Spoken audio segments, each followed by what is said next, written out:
So the image of Dungeons and Dragons when we used to play second edition was more like King Arthur. You know, you had the knight in armor, the wizard that was very You had mysterious, Frazetta, Boris Frazetta art, Vallejo. Boris Vallejo. Yeah, I mean, you have all that.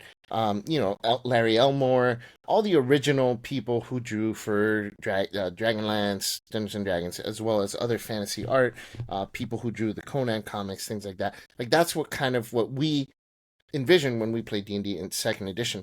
Fifth edition loosened that up a little bit with a little bit of more modern art that wasn't quite as like rugged, uh, but it still was, at least closer to Dungeons and Dragons. Some of the art was really interesting and unique, like in Curse of Strahd and Out of the Abyss.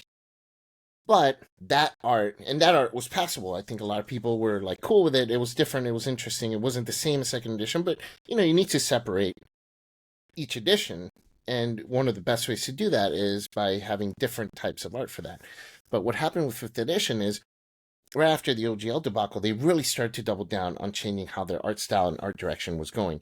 So a lot of the art direction was a lot more pandering towards like the lifestyle of the characters as opposed to the adventuring side of the characters. And I think that turned a lot of people off because it implied that the game was more about playing a character's lifestyle, baking cookies and, love triangles, and things like that versus and what you're wearing, or if you're wearing the purple with the pink and the sachet and the this and that, versus just put on a helmet, grab a shield, and go fight that freaking dragon, right? So a lot of people didn't like that. Sure, there are people that like that, and that's okay. That's okay. But it wasn't D&D to a lot of people. I know to me, it's not D&D.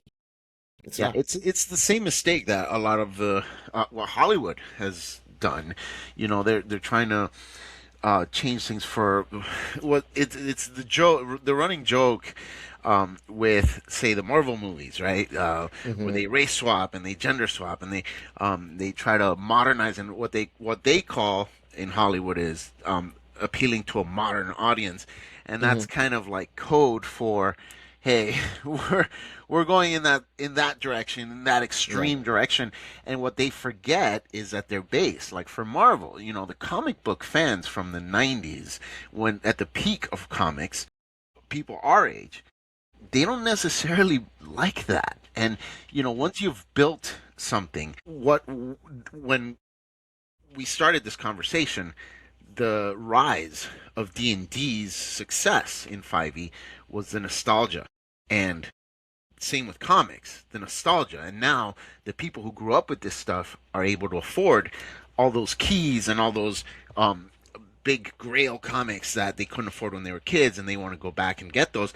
And then they're interested in what's happening now with those characters. They buy the modern comic, and it is completely different than what they grew up with. And now it's not nostalgia anymore. Now it's pushing an ideology that you just Explain. not used to.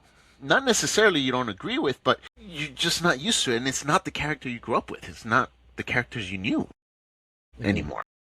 Yeah. And that's a really good point. I mean, I think you nailed it. I think their plan was, okay, we can't make more money using the OGL. Changing the OGL. That clearly failed and backfired.